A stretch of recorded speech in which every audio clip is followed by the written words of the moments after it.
Hello প্রিয় দর্শক বন্ধুরা, আমার প্রথম ব্লগে আপনাদের সবাইকে সুস্বাগতম।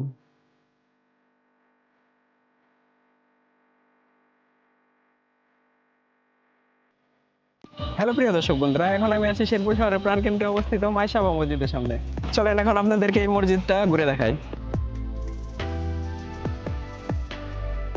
আনুমানিক ২৫০ বছর পূর্বে নির্মিত এই মসজিদটি শেরপুর জেলার অন্যতম প্রাচীন নিদর্শন।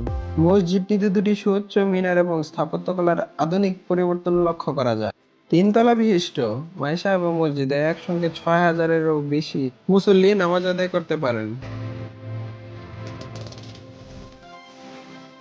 মসজিদটির নামকরণ নিয়ে একটি কিংবদন্তি রয়েছে। তিনানী জমিদার মুক্তাগাছা জমিদারকে দাওয়াত দেওয়ায় তিনানী জমিদারের কাছে বিশ্রামের নিরিবিলি জায়গা চান। খাজনাদের গড়ের সাথে থাকা গড়টি দেওয়ার মনে স্থির করেন তিনানী জমিদার। তাই হাতি দিয়ে গড়টি ভাঙার নির্দেশ দেন। হাতি গড়টির কাছে আসায় গড়টি না ভেঙে বসে যায়। খবর পেয়ে তিনানী জমিদার ছুটে আসেন এবং ঘরের ভিতরে দেখেন একজন মহিলা সৃষ্টিকর্তার উপাসনায় মগ্ন। জমিদার ব্যাপারটি বুঝতে পারেন এবং ক্ষমা চান, চেয়ে ফেরত যান। পরে এখানে মসজিদ নির্মাণ করা হয় এবং মসজিদটির নাম দেওয়া হয় মায়ে সাহাবা জামে মসজিদ। গ্রাম থেকে শহরে ঢোকার পথে তিনটি রাস্তা আমাদের চোখে পড়ে। ডানে জামালপুর, বামে ঝিনাইগাতি নালিতাবাড়ি এবং সোজা রাস্তাটি আমাদের নিয়ে চলে শহরের ভিতরে।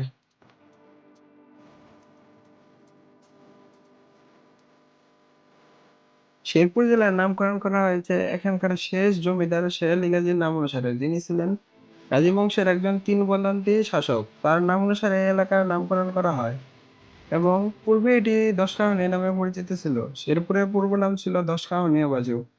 ১৯৮৪ সালের ২২শে ফেব্রুয়ারি এটি একটি জেলা হিসেবে উন্নতি হয় এবং এর পূর্বে এটি একটি জামালপুর জেলার মহকুমা ছিল।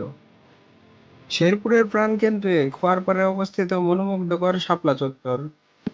রঙিন শাপলা ভাস্কর্যের এই স্মৃতিচিহ্ন শুধু সৌন্দর্যের প্রতীক নয়, বরং স্থানীয় সংস্কৃতি ও মানুষের হৃদয়ের প্রতিধ্বনি। নদীখাল বেষ্টিত শাপলা ফুল একসময় গ্রামের জলাশয় জুড়ে ফুটতো, আর সেই ঐতিহ্যের প্রতীক হিসেবে নির্মিত হয় এই চত্বর। শাপলা ভাস্কর্যের চারপাশে রয়েছে বসার স্থান এবং ছবি তোলার ব্যবস্থা। যে কেউ একবার এলেই বুঝতে পারবে শেরপুর শহরের অনন্য পরিচয় বহন করে এই খোয়ারপাড়ের শাপলা চত্বর।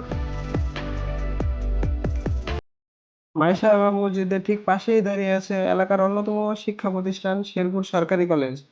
১৯৬৪ সালে এই কলেজটি প্রতিষ্ঠিত হয়।